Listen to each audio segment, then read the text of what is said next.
こんにちは、まゆみです。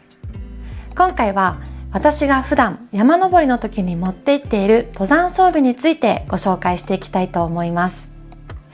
もうすぐ夏山シーズンということで、どのような装備を山に持って行ったらいいのか迷われている方も多いかと思います。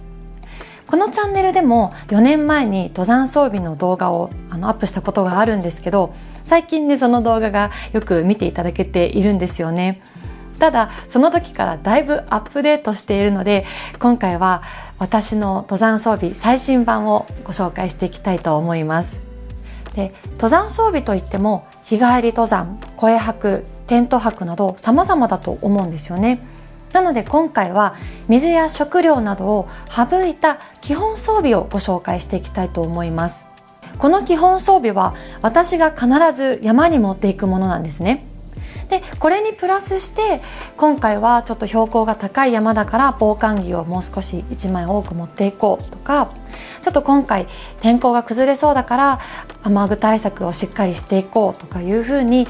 登る山や天気、気候などによってプラスしていくものになります。あとテント泊なのか声泊なのか YouTube の撮影をするのか山ご飯を作るのかってどんどんね装備は変わっていくんですね。なので今回はもう本当に私がいつも持っていく基本装備をまずご紹介します。で、それにプラスあった方がいいよっていうものもご紹介していけたらと思います。そしてこちら、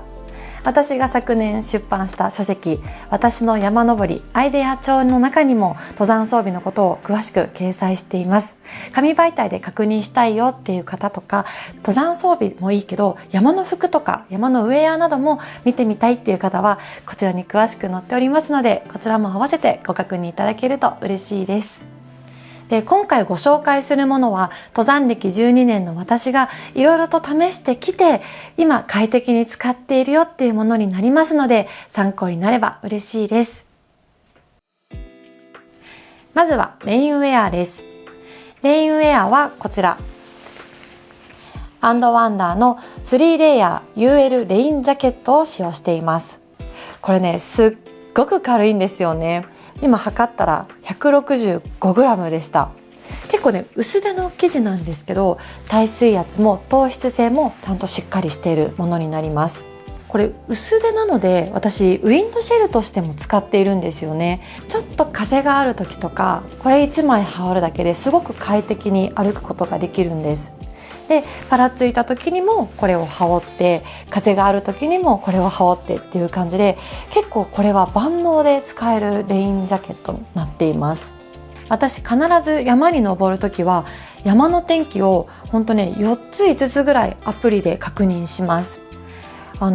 もとの天気だけではなく、もちろん山頂の天気、山頂の気温、あと風速なども確認するようにしています。で、雲の動きで、この時間ぐらいから雲が出てくるなとか、ちょっと雨雲があるなっていう把握もしたりします。あと雲の量も見るアプリがあるので、そのアプリとかでいろいろと把握したりとかしているので、もう結構天気予報はしっかりとまめにチェックしています。なので下山の時に雨降りそうだからこの分厚めの方を持っていこうとか、ちょっと雨対策しっかりしようとか、もう今日は絶対ピーカンで雨降らないからもうこのアンドワンダーのジャケットで十分かなとか、そういう感じで天気によって持ち物を判断しています。なので1個だけの天気予報を見るんではなくて、いろいろな天気を組み合わせて確認されるのがいいかと思います。で、次はレインパンツです。レインパンツってめったに使わないと思うんですけど、一応持っていった方がいいものとなっているんですよね。で、私は今まで 300g ぐらいのものをずっと持っていてたんですけど、もう少し軽いレインパンツないかなと思って探し当てたのがこちら、ティートンブロスのフェザーレインパンツです。これねすっごい軽いんですよ。さっき測ったら約 130g でした。もう本当に名前の通り羽のように軽いものになっています。ただ軽いだけじゃないんです。耐水圧も透湿性もしっかり高いものになるので、普通にねもう雨の時にも使えるレインパンツなんですね。次は防寒着です。防寒着は夏の低山以外は必ず持っていくようにしています。アルプスとか標高が高いところは結構休憩の時とかね、寒くなったりとかするんですよね。その時にあったらいいなって思うのがこちら。インサーレーションです。これはマーモットのグレーシャリリーノーカラージャケットというもので、私とマーモットさんがコラボした時のものになるんですけど、これ軽くて保温性もあって、しかも行動中に着てもこの脇のところに綿がないので熱もしっかりと逃がしてくれるというものになるので、すごくね使い勝手がいいんですよね。こういうものを1枚持っておくと、ちょっと寒いなっていう時にこれを着て保温することもできますし、行動中寒くてもこれを着ると快適に歩くことができるっていうものになるので、インサーレーションは結構ね1枚あった方がいいかなと思います。次にこまごまとしていてそんなに頻繁に使わないよっていうものはこちらのポーチの中にまとめています。これはローローマウンテンワークスのストレージサックの中の一番小さいものになります。で、中に何が入っているかというと、エマージェンシーキットで、この中には絆創膏やガーゼ、消毒の綿、コットンですね。あと刺された時のかゆみ止め、ポイズンリムーバーとか、あと痛み止めなどのお薬や、あとコンタクトの替えも入ったりしています。あと何かあった時のためのダクトテープも持っていきます。はい、なので本当にもう基本的なものをよく入れている感じです。他にはトイレットペーパー、これはモンベルの芯のないものを使っています。あとこれはゴミ袋ですね。ジッパーバッグのものと、あとアイラップみたいなビニール袋のものを2サイズ入れています。あと虫除けです。結構ね目まといとかが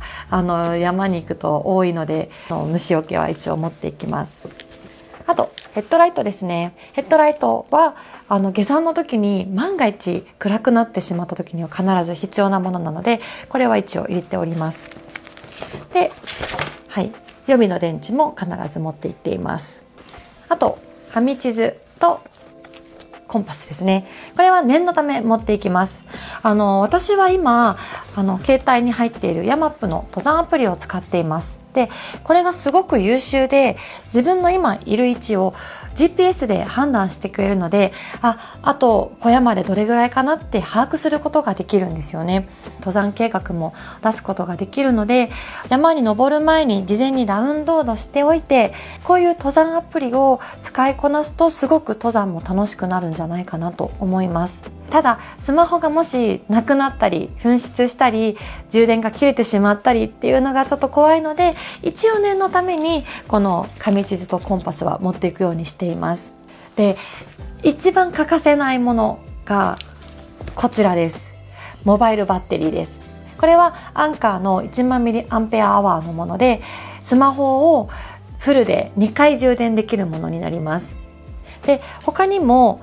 カメラを充電したりとかするので、私はねこれは本当に欠かせないものなんです。携帯も充電できるし、カメラの充電もできるしっていうので、はい、このモバイルバッテリーは欠かさず必ず持っていきます。あといつも必ず入れてるものでこちらですね。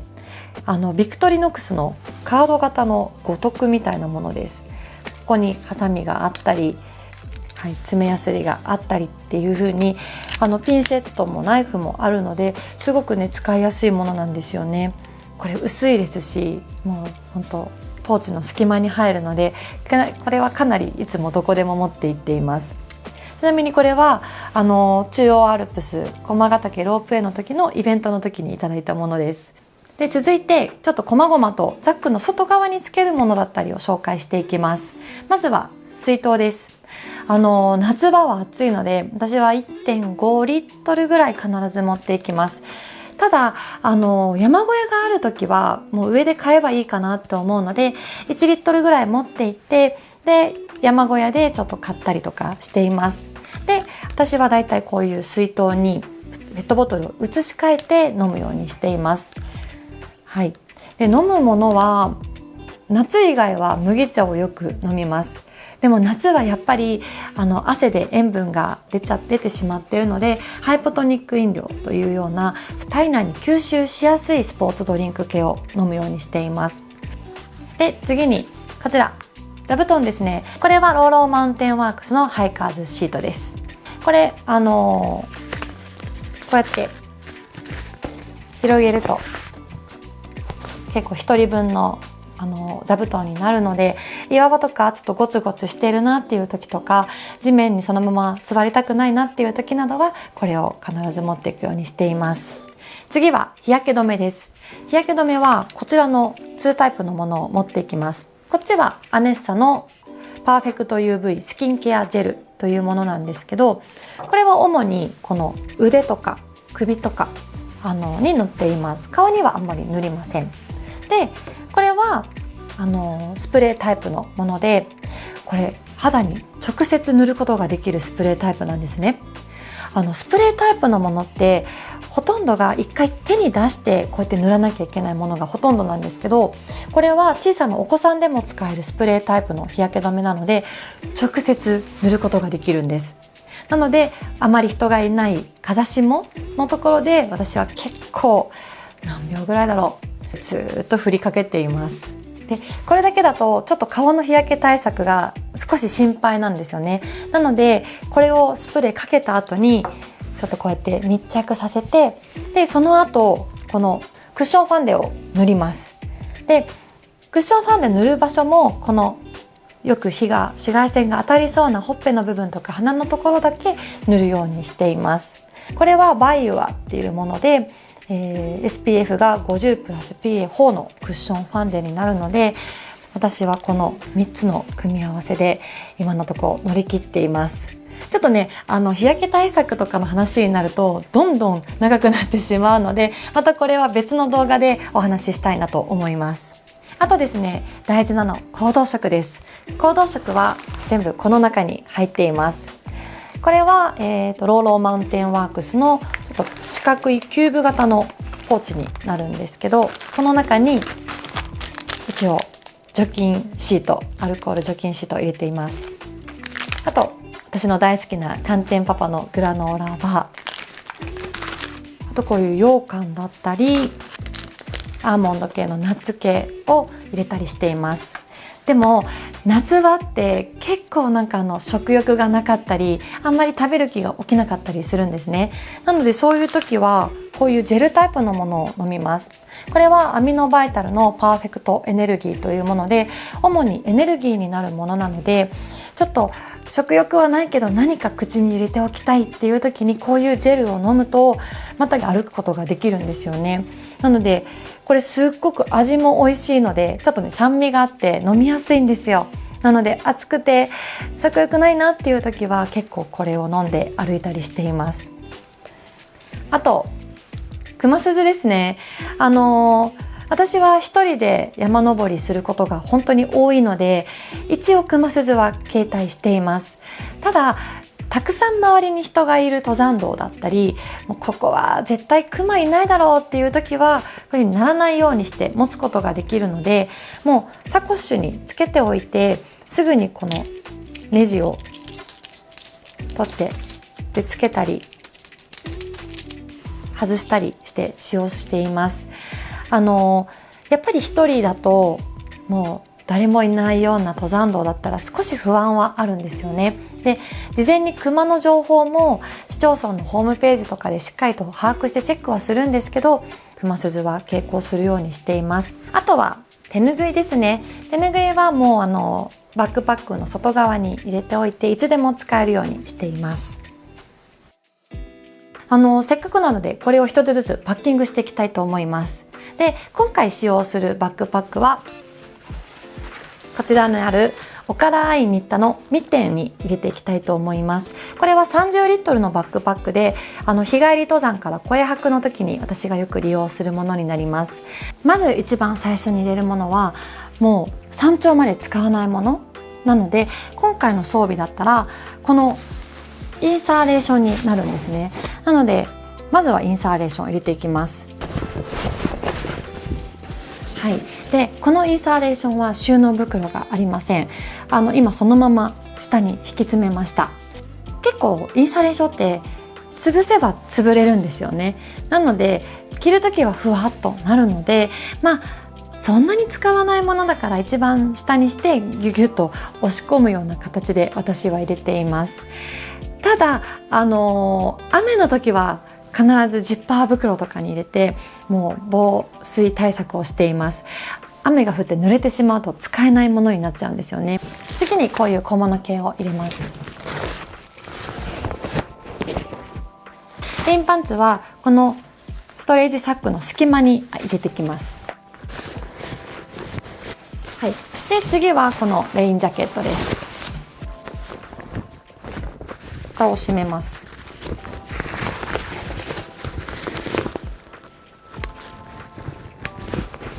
次に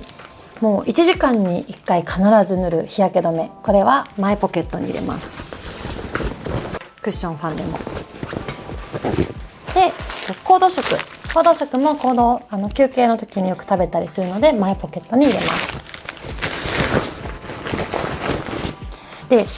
構中身が見えるんですよね。これがちょっと私気になってしまうので、こういう手ぬぐいで隠します。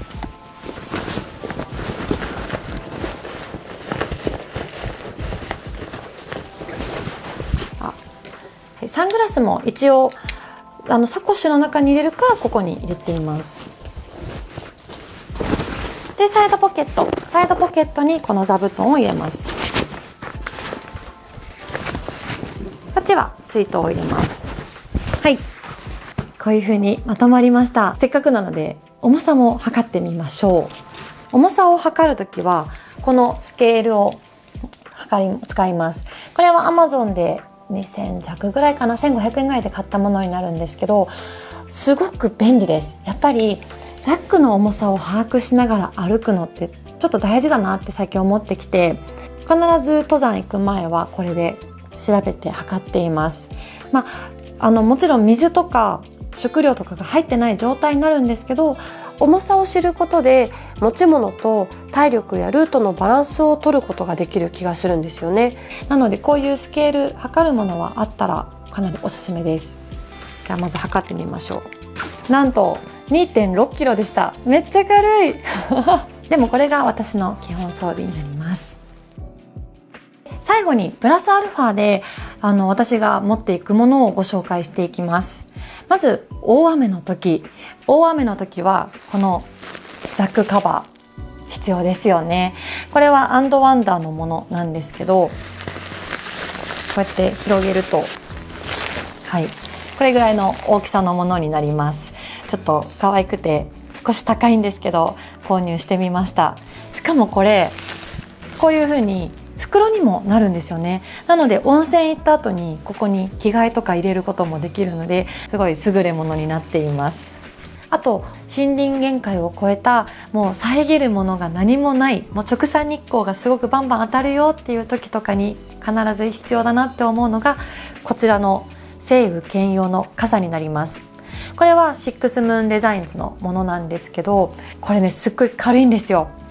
なんと重さが約 182g というすごく軽量なものになります。なので風が吹いてる時はちょっとあまり使えないんですけど、遮るものがないところで休憩する時に日傘ってすごく大事なんですよね。太陽の熱だけで結構体力が奪われたりとかしてしまうので、こういう日傘が1本あるとすごくいいかなと思います。で次にあっていいなと思うものがこちら、温度計です。これは Amazon で買ったもので2000円ぐらいだったかなぐらいのものなんですけど、この温度計でその時の気温を把握することで、この服装で行ったらちょっと寒かったとか、ちょっとこの服装は暑すぎたっていうのをこの数字で把握することができるんですよね。なので体感気温ではなくて、こういうふうに目に見えて数字に表されることでより快適に服選びができるかなと思って、こういう温度計があると使いやすいのかなって思います。でよく着替えとか持っていきますかって聞かれるんですけど、私は日帰り登山の時はまず持っていかないです。もちろん護衛泊テント泊の時とかは念のため持って行ったりはするんですけど、こういうドライレイヤーを取り入れています。これはファイントラックのものなんですけど、肌に直接触れる部分はさらっと速乾性があるのでさらっとしていて、汗は外に放出するんですね。でその放出した汗はこういう速乾性のあるものを着ているとそのまま